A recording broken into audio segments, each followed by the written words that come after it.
What's up YouTube? Today I want to show you a really cool technique for creating almost endless variations of FM leads and one-shotty things for your track.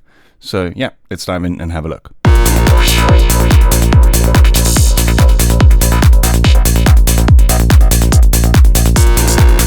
So today we'll be using Serum because it has a couple of extra features that I haven't found in any of the other VSTs that I use quite often. But you can set very, very similar things up in pretty much any VST. I want to show you the sort of traditional method that a lot of people use and I used to use for a very long time. And then I want to show you a sort of better technique that I've been using recently that's a little bit more definitive. So previously, it was about kind of setting up a bunch of random modulators onto some of the FM parameters and then bouncing out a bunch of chops and then cherry picking the best parts. So I've come up with a technique that uses a couple of randomization features, but allows you to actually edit the stuff on the fly. So let's quickly set up a basic FM sound.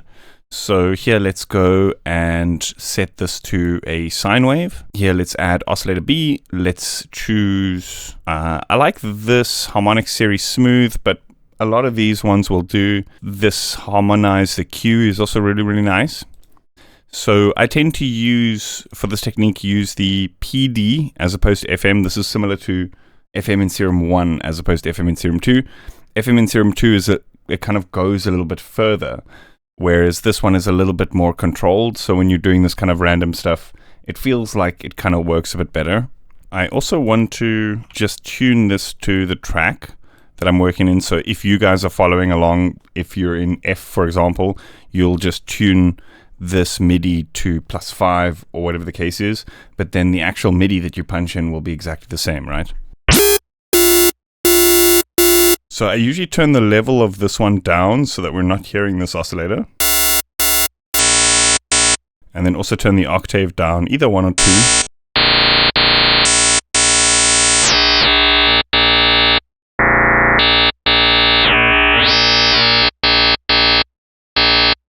I also sometimes like to use bend plus minus here. Generally, I start out at the middle at 0%. But depending on the waveform, sometimes it can get a little bit too wobbly. Also depending on the pitch. So often when it's tuned -2, it gets quite wobbly.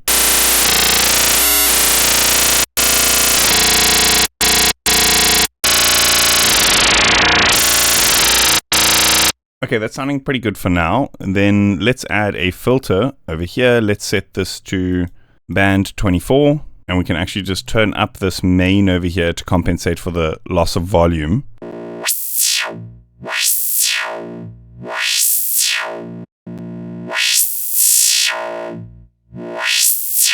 For these kinds of things, I like to keep the source quite clean. So I won't use any distortion here.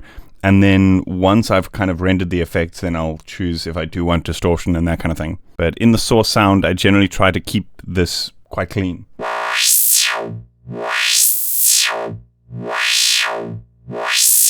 Okay, that's sounding good. So the old school method would be to use something like a sample and hold and assign this to the cutoff and then set this to like 1/16.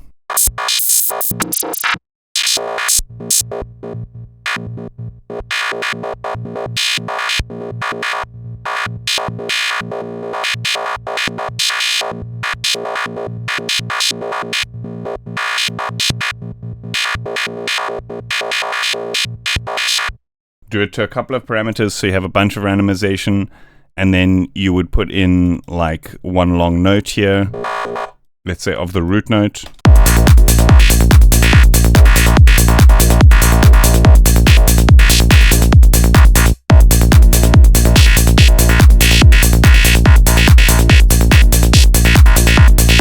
So notice how it's different every time through. So then what you would do is you would bounce it out a bunch of times and then like cut out the parts that you feel like work the best. Maybe use different shape LFOs and that kind of thing. But that's a pretty tedious process.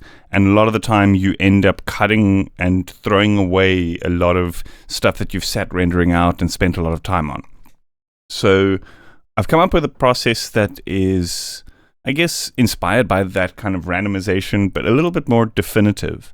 So the idea here is we're going to use Bitwig's randomization parameters, both for velocity, but also some of these MPE parameters.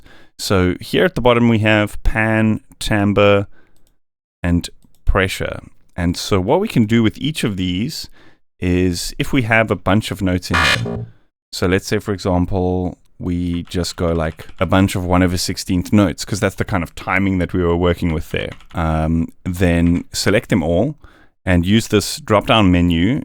This allows us to randomize all of the pressure for each of the notes, all of the timbre for each of the notes, pitch as well, but I'm going to leave the pitch at the root note, pan, and velocity.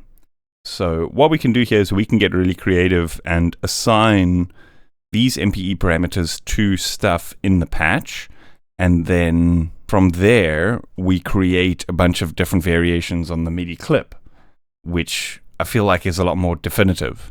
We don't have to sit randomizing a bunch of stuff and cherry picking the best parts. It's a lot more efficient use of time, I think. Okay, so how we set this up in Serum, let's just remove this modulator that we created on the filter here. And we want to go over to the menu here. And this is kind of counterintuitive because we're using the MPE parameters. But to fully get this to work with all of them to send into Serum, we actually want to turn MPE off, because we're not actually using MPE like multiple parameters like polyphony, right? We're just using single notes at a time, so we can turn it off, and we want to set this over here, note exp xyz to macro 1 2 3. And so now what that does is it assigns the note expression data from Bitwig. So that's that timbre, pressure, and all that stuff I was showing you. It assigns that data to macro 1 2 and 3. So we can actually go ahead and just name these. We actually can't name them without assigning them first. So this one here would be the pan. So we can set that up like that. And let's just call this pan. And then macro 2, this would be the timbre. So we could set this to modulate this FM amount slightly, for example, and maybe modulate the bend as well.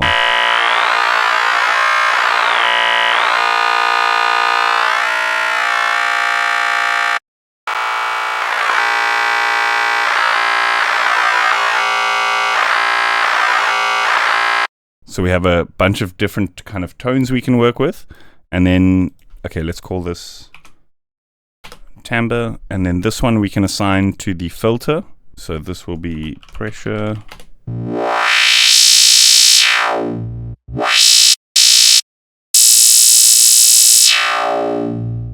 Okay, so quick example. Let's just go in here. Let's solo this. I just want to put this into the clips here.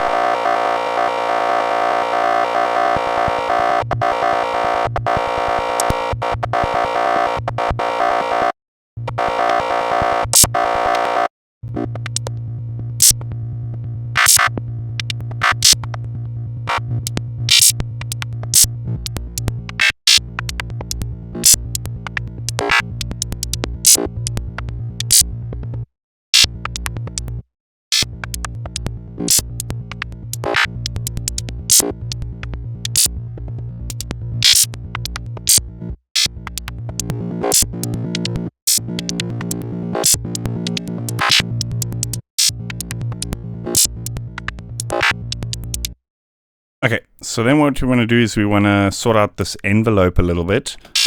We can actually look at this. This goes for 1/16th, so we can drag this decay back so that it matches. And then let's turn the sustain down and set the velocity to modulate the sustain. And so usually what I do here is I'll set a pretty sharp curve, like something like that, like almost square shaped. And then we can go into the MIDI and let's randomize the velocities. Yeah.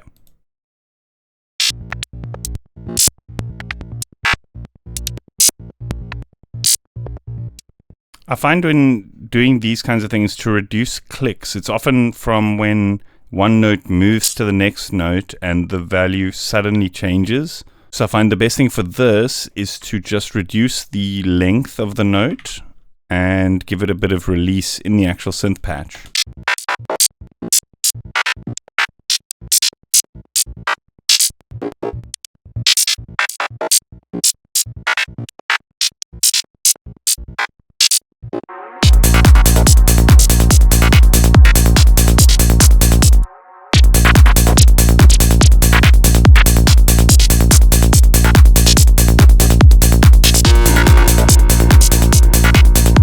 Okay, so once we've set up our synth patch, we literally just need to copy this MIDI pattern to where we need it. We can actually turn on this over here. So now it's going to play from the timeline and not from the clips.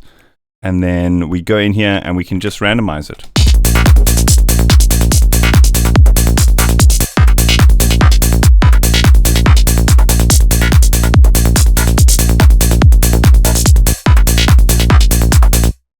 We can maybe put some limiter on here because the peaks are a little bit all over the place. And some ping pong delay.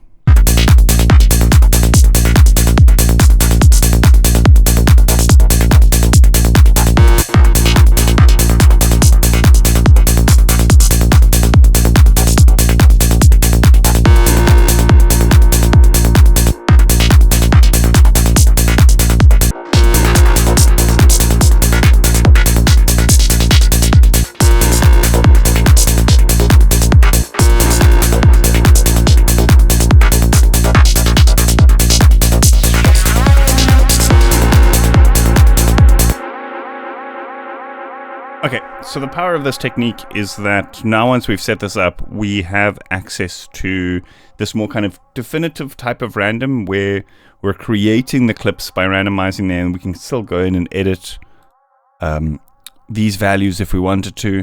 We can also set it up so here, for example, inside these parameters, like the pan, we have this spread. So if we set this to like, okay, 200 might be a bit much, 100%, then it's going to, every time it plays this clip, it's going to be fully randomized. So it's essentially the same as setting it up like we did with the sample and hold originally, but now we can kind of choose which one just in the MIDI clips. So we can have some that are definitive, some that are fully random. Pretty cool. So, and then here velocity spread is its own little window.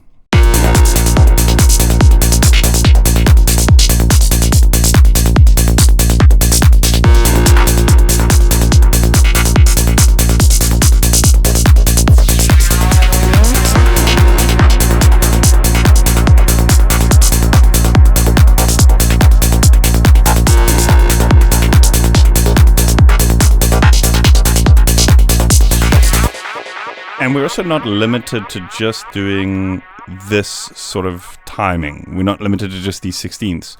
We could do, we just change the MIDI and it'll change. It's not locked into whatever that sample and hold timing is in the LFO. And this also means that we can modulate these parameters here over time. So this like FM stab, we can say this pan over here. We can modulate this pan over time.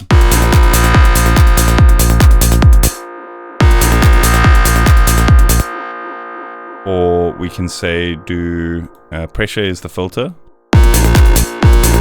Do like a filter sweep by just drawing in this MPE parameter or note expression parameters.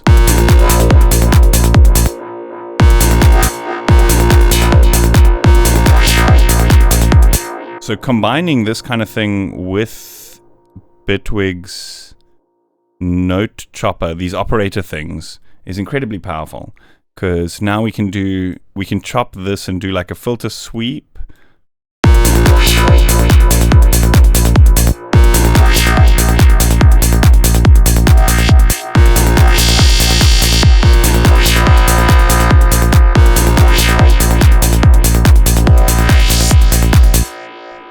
Let's change these velocities here. Let's make it go faster.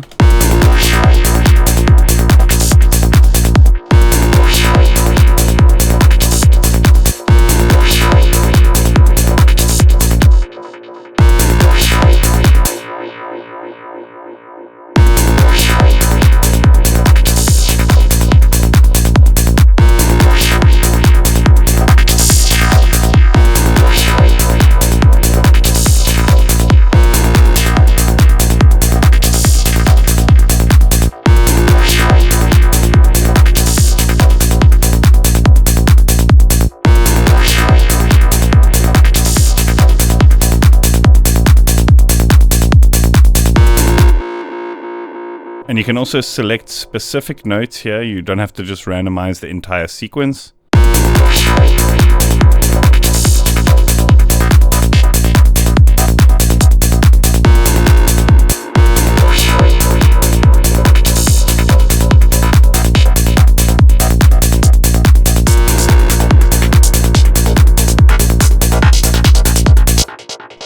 Another thing I like doing is to take one and then just make it slower by making it double the length in time.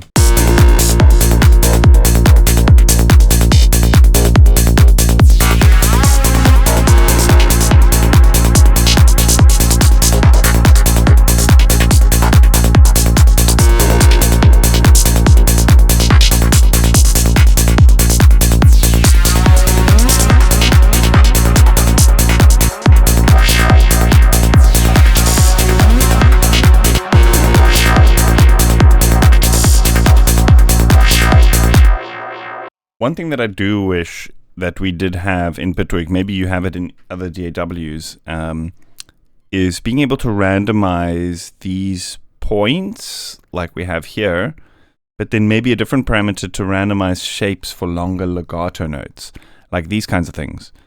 So doing it manually for these kinds of sweeps can maybe be a little bit tedious.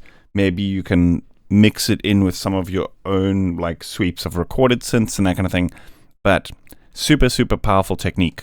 Awesome. That's about it for today. I hope you guys enjoyed that. I'm going to be uploading this preset to my Patreon for all my $5 supporters. So if you want to know what that's all about, check out the link in the description. I hope you enjoyed the video. If you haven't yet, please consider hitting that like button and subscribing to the channel. I'll see you guys next time. Cheers.